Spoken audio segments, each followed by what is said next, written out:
Magandang araw! Sama-sama tayong matuto sa Teacher Sal Learning Resource Channel. First Term Examination Reviewer, Makabansa 3. Alin ang maaaring maging bakas ng kasaysayan ng isang lugar?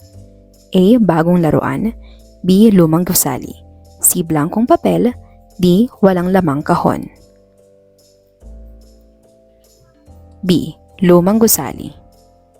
Ano ang tawag sa pangkat na mga pangyayari na inayos ayon sa panahon? A. Poster. B. Awit. C. Timeline. D. Slogan.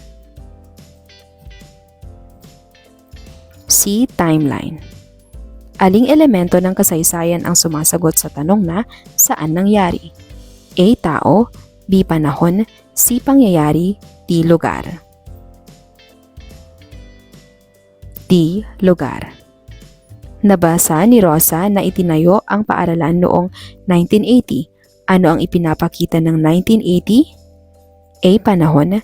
B. Lugar. C. Tao. D. Pangyayari. A. Panahon. Alin ang maaaring gamitin sa pag-aaral ng kasaysayan ng komunidad? A. Candy. B. Sapatos. C. Lumang larawan. D. Laruan. C. Lumang larawan. Bakit mahalagang malaman kung saan galing ang impormasyon?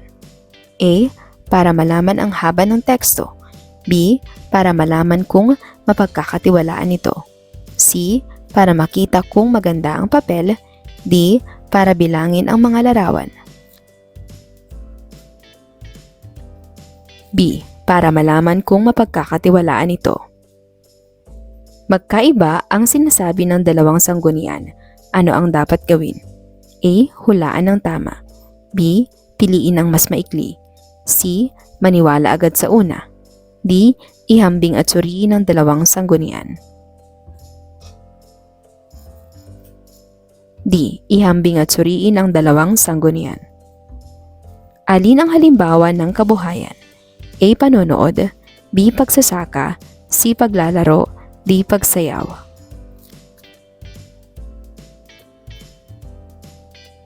B. Pagsasaka.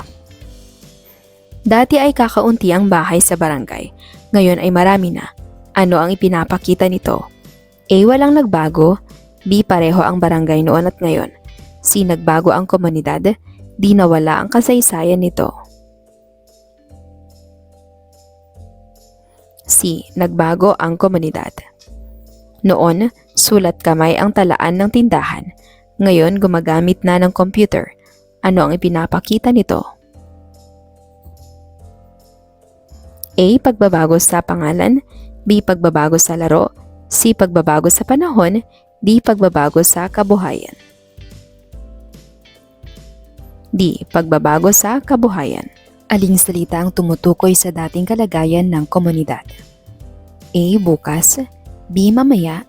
C. Noon. D. Sandali. C. Noon. Bakit mabuting gumamit ng higit sa isang sanggunian? A. Para humaba ang sagot. B. Para dumami ang papel. C. Para dumami ang pangalan. D. Para maihambing at mapatunayan ang impormasyon. D.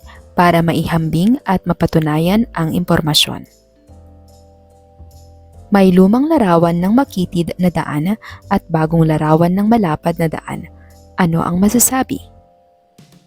A. Nawala ang daan. B.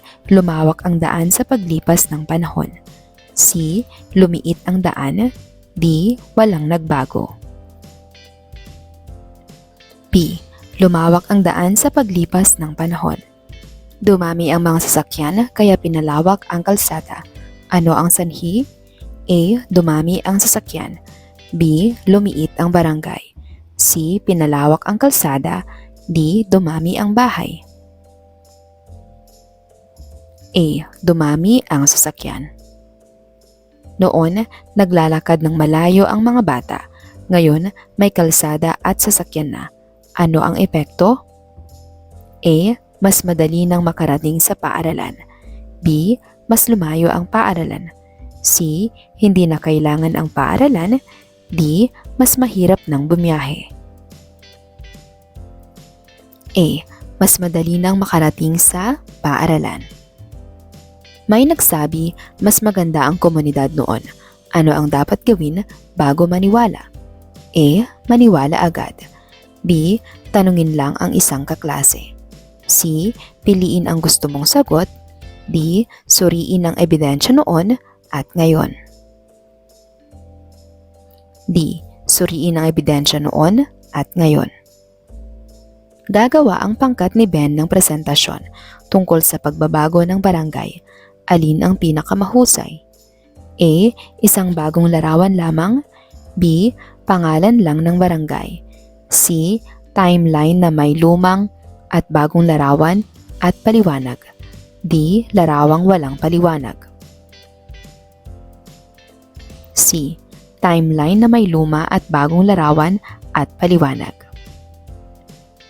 Bakit mahalagang kilalanin ang mga taong may ambag sa komunidad? A. Dahil sikat silang lahat. B. Dahil bahagi sila ng kasaysayan ng komunidad. C. Dahil pareho ang trabaho nila. D. Dahil magkakasama sila sa isang bahay. B. Dahil bahagi sila ng kasaysayan ng komunidad. Bakit dapat pangalagaan ang mga lumang lugar na may kasaysayan? A. Para walang makagamit. B. Para palitan agad. C. Para manatiling lihim. D. Para maalala ng susunod na salinlahi ang nakaraan. D. Para maalala ng susunod na salinlahi ang nakaraan. Nakakita si Marco ng lumang monumento. Ano ang dapat niyang gawin? A. Sulatan ito. B. Kumuha ng bahagi nito. C. Panatilihing malinis at igalang ito. D. Sirain ang lumang bahagi. C. Panatilihing malinis at igalang ito. Nais ng klase na tumulong sa pangangalaga ng kasaysayan. Ano ang mabuting gawin? A. Itapon ang mga lumang larawan. B. Baguhin ang mga kwento. C. Iwasang pag-usapan ang nakaraan. D. Itala ang mahalagang lugar at ipaliwanag kung bakit dapat pangalagaan.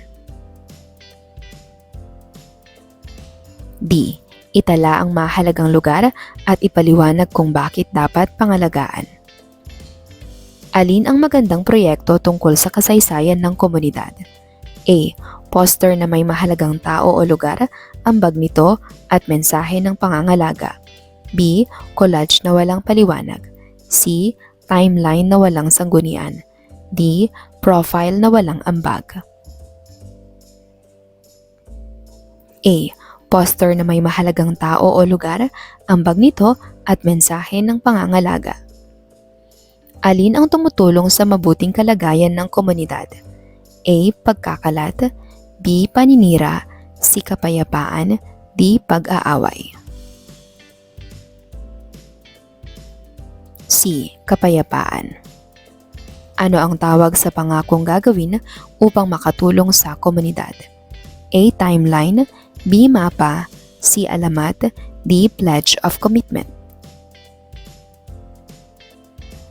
D. Pledge of Commitment. Bakit dapat ipagpatuloy ang mabubuting pagbabago sa komunidad? A.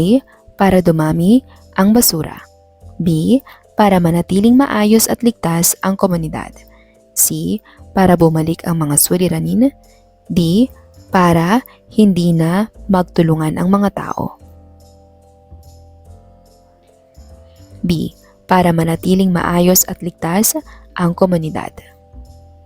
May bagong basurahan sa inyong barangay. Ano ang dapat mong gawin? A. Itago ang basurahan. B. Ikalat ang basura sa parke. C. Itapon ng basura sa tamang basurahan. D. Iwan ang basura sa daan. C. Itapon ng basura sa tamang basurahan.